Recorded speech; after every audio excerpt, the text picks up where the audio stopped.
Hello everyone. This is your girl Shanidra with Beyond the Cover. Yes, where you will discover exactly what it is and what it's going to be. Today I have Miss Yara Banks. I'm going to allow her to introduce herself.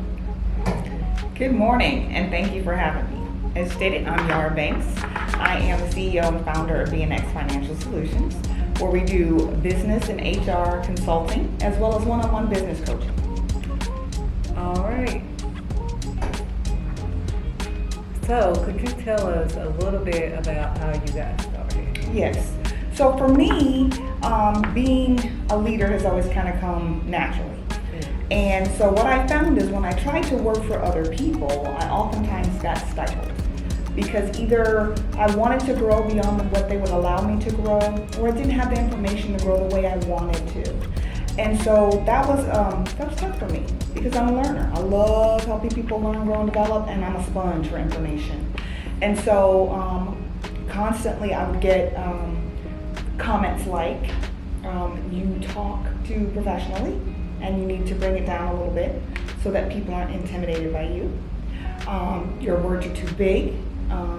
You try to do too much. Dial it back, lighten up, things like that, constantly. And so when it would come time for my reviews and things like that, where I relied on other people's input, they were always good, but then there was always that hint of intimidation, I felt like, from a lot of my supervisors and managers. Like, I wanted their job. I don't want your job. I just want to know more about my job.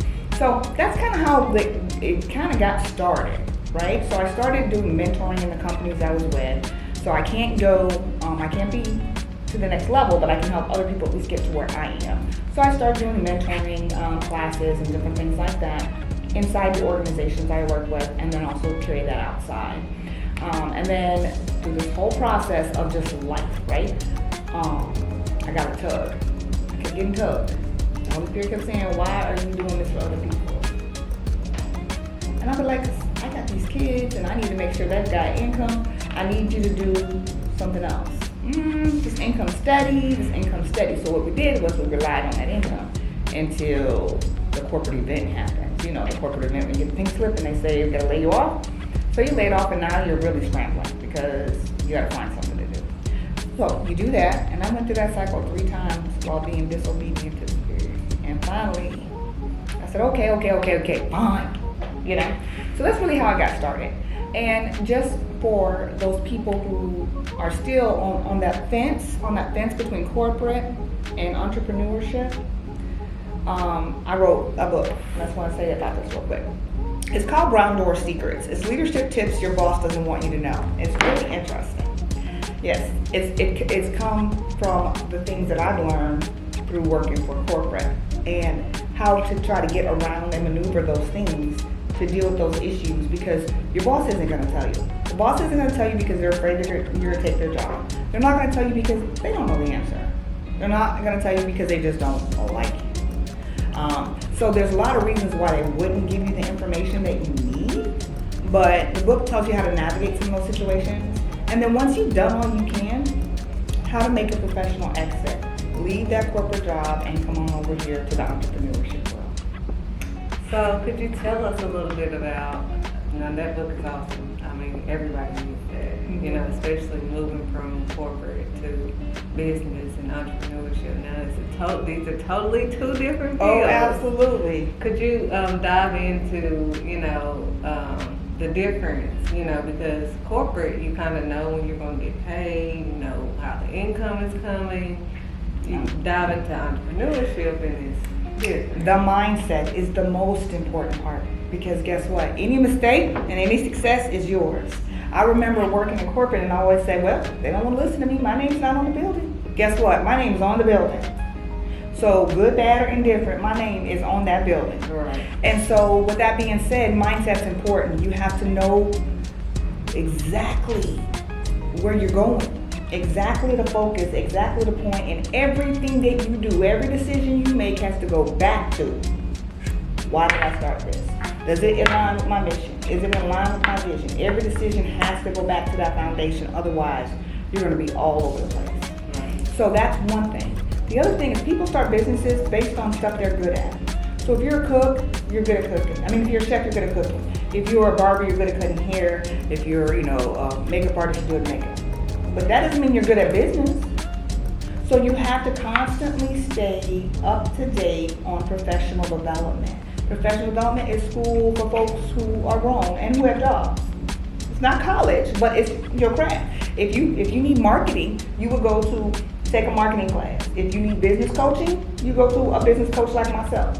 If you need accounting help, go to an accountant. But you cannot do it all by yourself. You have to have additional skills to get to that point. People who try, I just wrote a blog about it this morning. People who try to wear all these hats are all over the place. And those hats are really, really heavy. There are people in place around you, use your resources, that have been trained and who excel and are expertise at the things that you need help in.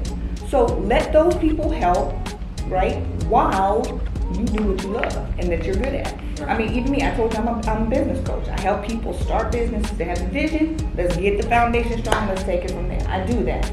People have businesses, they wanted to grow. Okay, let's do a plan. Let's get that there. I work with Fortune 500 companies, international companies. I've done all of that. But at the end of the day, guess what? I still have a mentor and I still have a coach. And I have a coach in those areas that I'm not strong in. Right. Because everybody's not strong in everything. So you never get to the point of being complacent enough to think that you don't need to learn anything more, or I can handle it, I can do it. Compliance alone can take you out of business. Miss something. Let somebody come look at your records and you don't have what you need in place.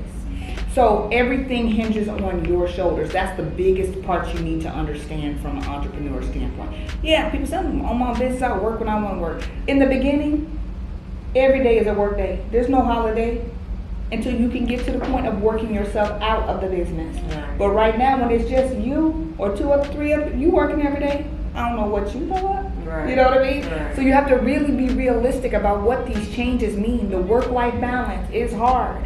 If you have an office from home or if you have an office outside of your home, that work-life balance is hard. Right. Setting boundaries is huge. Yes. You can, but it's going to weigh you down. But really, you should set boundaries of what are your office hours? Are you working in and out of your office hours? Are you allowing customers to contact you outside those hours? If so, are you upcharging for that time? Because your time is valuable. And if not, then you're just, kind of giving away the bank, so to speak. But you're also giving away your time, which is a resource that can't be renewed. Once it's gone, it's gone. Right? So you make very calculated decisions. You have to understand the motive behind everything you do. So if you decide to give away a service for free, for instance, why did you give it away? Did you give it away just because, I don't know, she really needed it? Did you give it away because it's planting a seed? Right? Because you should always give more than you take. So is it planting a seed now that might come back in spades one day? Maybe. Or are you doing it because it's going to lead to exposure? You have to understand the motive between all the decisions you make. But guess what? You got to keep making. Right. You can't get stuck. You can't be like, oh man, this is too much. Because it's always going to be too much. Right. So you have to know how to do all of these different things. Stay grounded in why you started it. Understand your why you did all of this. Understand it. Stay grounded in it. Stay true to who you are and get help when you need it. That's probably the biggest part that I can say. Well, I totally agree because I've had friends, I didn't even go to school for photography, but, that was a gift that was hidden. And, I've watched others, but I did go to school for business management. Mm-hmm. So I learned about accounting and all the other stuff that is needed in business. Mm-hmm. But the others only took photography courses based off of what they do. Mm-hmm. And it takes more than just knowing how to do photography because you have to know how to run the business of photography. Mm-hmm. More to it. So I understand that aspect of that, like getting help and making sure you know how to run a business because it's different than just having a gift. Everybody has a gift. God gave everybody a gift, but it's how to use it. So it's funny because when we work for someone else, right, we always question their decisions. What's taking them so long to make a decision? Why don't they agree with me? Guess what? You don't have nobody to argue with. It's all on you. hey, be careful what you ask for, right? It's all on you. And so that can be a beautiful thing, and in some places it hurts people. If you're not a go-getter, if you're not an initiative taker, if you're not a risk taker, entrepreneurship is not for you. You have to self-motivate. Right. You have to be self-motivated. Like, you have to get up and go to work even when you don't want to. You might have to take a call after 5 even though you don't want to. Like, it's like when you're a kid and you want to be grown so bad, and then you find out being grown ain't all that cool. So being an entrepreneur is very hard work, emotionally taxing, mentally taxing, physically taxing, and financially taxing. You know, and so all of those things go into it. But if you can make it work, if you can find that sweet spot and that balance between all those things, glorious stuff can happen. Like, you could really be successful. And so I guess for me, my whole goal is, and I have coaching clients all across the whole country. Oh. The whole country. Oh, okay. From Washington State all the way down here to Florida, across the whole country. And so what's in it for me is the opportunity to help people learn, grow, and develop. The opportunity to have somebody send me a certificate of completion when they've taken a class or something that's going to help them get to the next level, or sold their first item, or bought their first real estate property, or got my recent client of mine is a mobile groomer, so he does house calls for pet grooming, but he needed a van, so we were able to secure the financing to get that van, to get that picture. Look at my van. Or even little stuff like, okay, we designed your logo. Look, Miss Yara, I got my swag. I got my shirt with my logo on it. You know, like whatever it is. To be able to see those small victories for others, that kind of really gets to my heart, because that's what I want to do, just help people be successful. And I'm one of those ones who really walk that talk. Like, a lot of people say, I just want everybody to win, but you don't secretly want everybody to win. I secretly want everybody to win. Right. Secretly in public. I want everybody to win. There's enough food for us all to eat. You know, we help, we partner, we collaborate with one another, we refer one another, you know, whatever it takes, we can all win. We really can. And so that's what's exciting for me. Like, let's do it. Like, you want to do this? Okay. Somebody laughed at you when you said that? Okay. That's fine. Let's figure out how to make it happen. If that's truly what you want, let's figure out how to make it happen. So, I mean, I even have a lady, I can't say what company. I have some clients that are actually inventing things, then have to get them into the stores and get them copywritten and trademarked. It's like literally inventing stuff. Right. So stuff that's not out there, or a very better version of something that's out there. So I mean, like I deal with all kinds of people who really are trying to do what they're trying to do. So could you tell us, so that's one of your, two of yours. No, that's just one. Excuse me. So I'm trying to get to all her businesses so you can know about all her businesses, but we're only on one business. Yes, ma'am.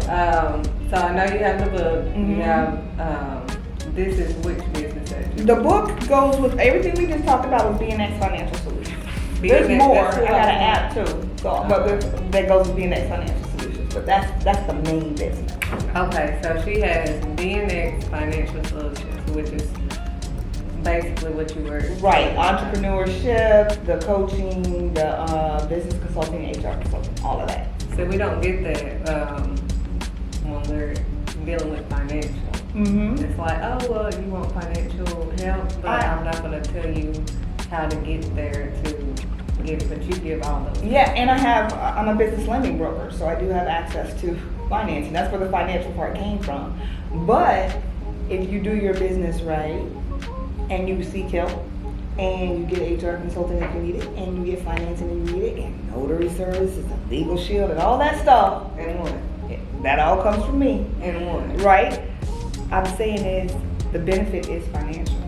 So that's why the financial part fits in there. Because all of these things, do it right, and success is financial. So what does BNX stand for? So my last name is Banks. It's a play on Banks. So if you say it fast, it's Banks. That's what it is. My husband always used that, like, I don't know where he got it from, but he always says use that. Yeah. So that's when it was natural that it went there. So now that's a segue to my second business. Okay. So my second business is a collaboration between my husband and I. We own the business together. And it's BNX WorkSafe. Now, WorkSafe is occupational safety and health. So you get OSHA certifications. He teaches OSHA certification class, fall risk, anything safety he can do, forklift, and get certifications for that. We also do safety planning. Now, as part of human resources, that's me, that's my part. I have to write safety plans. Safety plans for domestic violence, for fires, for those kind of things. Contingencies, what happens after something happens in the workplace. Right. So he can do the inspections, he can do the training, I write the plans. And along with that being said, I'm also FEMA trained for like active shooter response and the aftermath of that. Like, you know, okay, so someone's hurt in the workplace, now you gotta bring grief counselors, how to keep the work going, how to get people where they need to be, do I need to fly in parents, family to get with that person that might be hurt, all of those things. So that's like that, the response to that. So we also do that. So Wow. that's BNX work safe. BNX work safe. Mm-hmm. That keeps you safe. It makes sense. Mm-hmm. So what is the third? The third one is my fun business. Okay. Okay, it is called Loving on You Gifts. Okay. And it literally is an e-commerce gift store. And so I sell message card jewelry and some apparel that I designed myself. And that's my fun thing. Like one of my strengths, message card jewelry. So I didn't bring that shit up.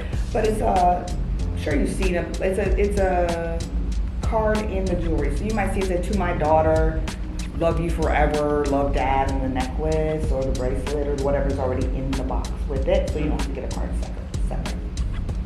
Exactly what we need. Yes. So one-stop shop for that. And that's a whole separate business. That website is love. Now I gotta spell it because it's Lovin' on You. It's LOVINON U, the letter U, .store. Nope, I knew I was gonna do it wrong. Lovin', LOVINON Gifts .store. Gifts. Store. But it's on Facebook. All of them are on Facebook and Instagram. But yeah, so that's my fun. That's my Christmas time, Mother's Day, like seasonal business. I mean, it's there all year long, but I really kind of pick it up. Wow. So, I mean, she's everything we need. I mean, all in one person. She is everything we need, from transitioning from the workplace to entrepreneurship to coaching to, I mean, finance. I mean, where else do we need to go? That's my question. I don't think No. there's nowhere else to go. I mean, it's just here. And then that was the goal, right? The goal was, so let me back up. If we have time to get time? Yes, we will. Okay, so when I first started the business, it was BNX Financial Solutions. And the point of it was to be a business lender broker. Because I didn't feel like companies had enough, small businesses had enough access to capital. Alright. So that's how I started the business. I'm like, I've spent years in banking and operations, so okay, cool, no problem. But what I found is a lot of small businesses never set themselves up to accept funds. They've been doing this for 20 years, but they never got registered with the state, with the LLC or anything. Or one guy I had was making $20,000 a month revenue, but he was doing it all from Cash App. I can't do anything with that. There's no banking records for that. So, or didn't have a legitimate phone number or legitimate business address, or didn't have an EIN. So there was a lot of stuff that was missing. I can't help you as much as I want to. Right. As much as you have a great idea and you have a history of the business, there's nothing on paper that says you're a legitimate business. Right. So that's when I said, there's a gap. So that's when I went back and started doing the startup coaching. And so that's how that pivoted into that area. And I left the business lending alone. I mean, I can do it, but I'm not going to set somebody up for failure. I'm not going to say, here's a loan, knowing you can't pay for it. Like I need to coach you through the process. Make sure your foundation is strong. Make sure your credit, business and personal credit, and you understand how to use it before you get this money. Otherwise, if you get a $20,000, $50,000 line of credit, you just opened your business. To me, it's the same thing as putting an 18-year-old with a $5 million football contract. You took it out my hand. Right. So I need to teach you, show you budgeting, finances, projections, all of these things that go along with responsibility of money, because to whom much is given, much is required. So I need you to understand this. And so that's what I started doing. So that's where the one-on-one coaching and startup coaching, that's where that came from.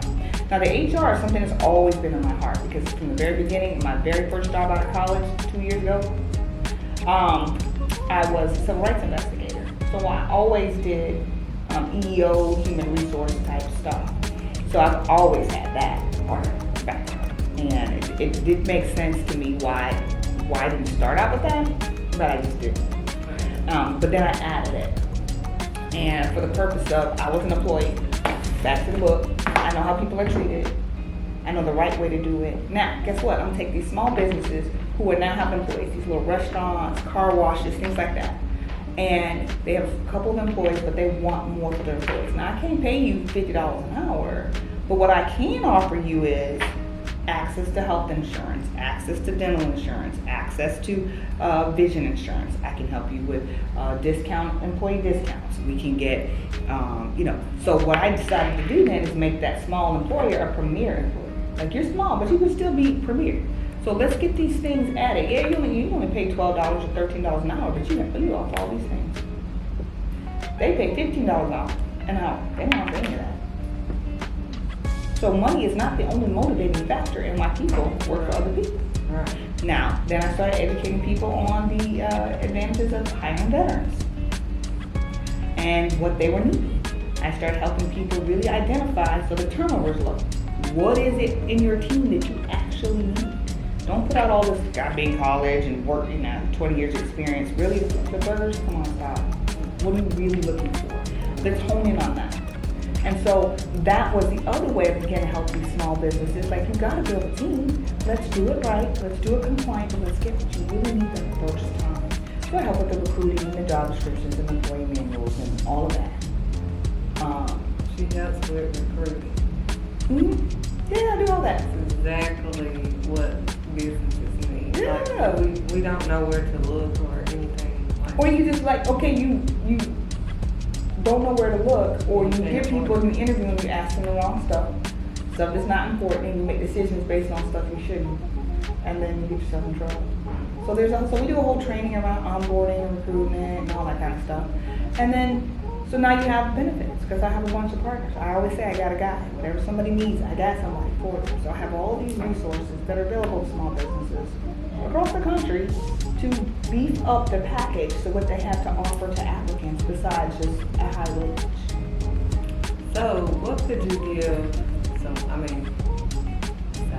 Everything that you, I don't even know how to ask the question because you are all in one. Mm-hmm. What advice could you give someone that is, on the fence of, should I start my own business? Well, I haven't went to school for this, or I don't know, I'm not really feeling like I should take, because like you said, your fence was, I gotta make sure I pay for these kids and all this stuff, but God says our gifts will make us prosperous. So if we use them, it will make us prosperous. We just have to trust. Mm-hmm. That's exactly right. So what advice could you give them when they're, thinking that they are the provider? So from a spiritual perspective, I'm going to tell them to remember who the source is, right? Yeah. Where's the source? It's not you. You don't make the food happen. You don't make the bills pay. You don't make the doors open for you to have a job. It's not you. It's not you. You don't have control over it. So you have to push past the fear into faith. Right. That's what you have to do. And if you're going to do it, you can't be toe in. You got to be all in. Right. So that's what I tell people from a faith-based perspective. Now, occasionally you run into people who are not necessarily faith-based, and I'm going to tell them, only do it if you're ready. It has to be your why. Why you want to do this has to be so strong that you're willing to sacrifice in order to get it done. Right. And if it's not, if it's just a whim, you just want to be a weekend warrior, you want to have a side gig, like, I'm not the person to work with you. I'm not. I'm only going to work with people who are truly their heart's desire or their call or their passion is to be an entrepreneur. I think people don't know what the definition of passion is. They tell me that I'm passionate, but it's what you are willing to suffer for. Right, exactly. Because if you're not, then your why's not strong enough. So for me, the biggest why I have is legacy. I'm a mother, I'm a wife, I'm a mother of 6 children. And to have my children see me build something out of nothing I don't know that there's any greater reward than that Right. on this earth. God has given me the gifts to build something out of nothing. And my children want it happen. They ask about it. They want to know about it. They talk about having their business meetings in the carpool in the morning at 8 and 9 years old. You can relate to that. They ask how's business. How many sales did we make today? Did we get any new clients? Are you done with that proposal? They check me, and to be able to lead them, even if they chose never to work in the businesses that we have laid down for them, they know it's there, they know we built it, and they can do with it when we're gone what they want, but to know that it's there for them. Legacy. And the legacy is not just the business. The legacy is the stick-to-itiveness. It is the fortitude. It is the grit. It is the sacrifice. It is the hard work and the desire to make something happen for you. Whether it's on somebody else's job, in your marriage, or in your business, you have to have those components. And so for me, the legacy is knowing that you come from that. Right. All right, we went beyond the cover, where you discovered Miss Yara Banks. So if you would like to know more, she will be featured in our Destiny magazine. You'll be able to see.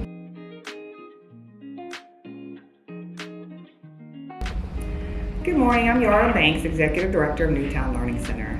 I want to talk to you a little bit about this charity, this 501c3 tax-exempt organization.